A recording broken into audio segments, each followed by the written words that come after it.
Мы будем стремиться к демилитаризации и денацификации Украины. It has already become obvious that with these words, the President of Russia, Vladimir Putin, meant genocide of the Ukrainian people and planned the destruction of the Ukrainian nation. According to the UN definition, the main acts of genocide are: first, mass killings.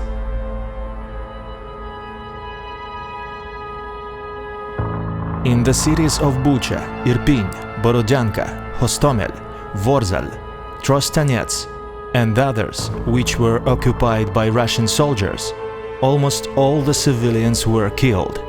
Before the mass executions, elder people, women and even children had their hands tied. In Mariupol, the theater where around 1,300 women and children were hiding was bombed. Two enormous wards that said children were clearly seen by the Russian invaders. That's exactly why bombs were dropped there. So far, 5,000 civilians became victims of the Russian army in Ukraine, including more than 200 children.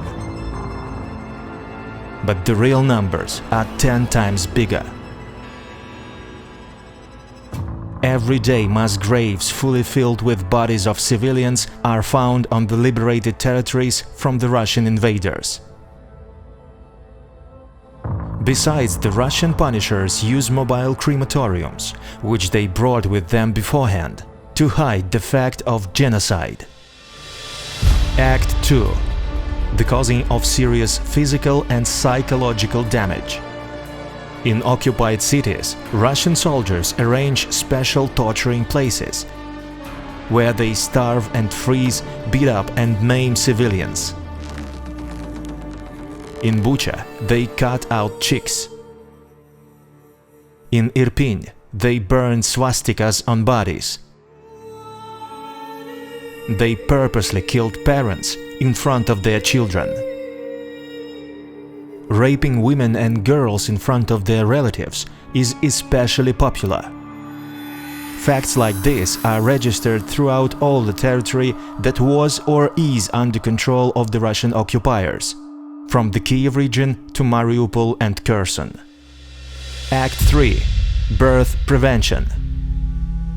In Mariupol, Russian soldiers precisely bombed a maternity home. In Irpin, they shot women and girls and then ran tanks over their bodies. On the highway to Zhytomyr, they burned girls from nearby villages. The girls' reproductive organs were purposely injured. According to the words of eyewitnesses, the raping of women was followed by the words, "Now Russian children will be born," and murders so that Ukrainians won't be born no more. Act 4. Kidnapping of children. In cities that are controlled by the Russian army, children are taken away from their parents. Orphanages, boarding schools and pediatric hospitals are captured. Thousands of minors are being taken in an unknown direction. Act 5. Forced relocation. More than 500,000 Ukrainians were already deported to Russia. 131,000 of children are among them.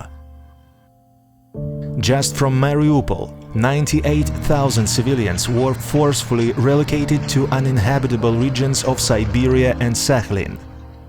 Forced migrants have their passports taken away and are being placed into filtration camps.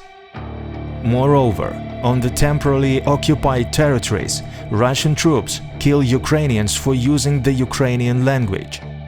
They purposefully ruin historical objects and Ukrainian cultural heritage. And they also destroy Ukrainian history books.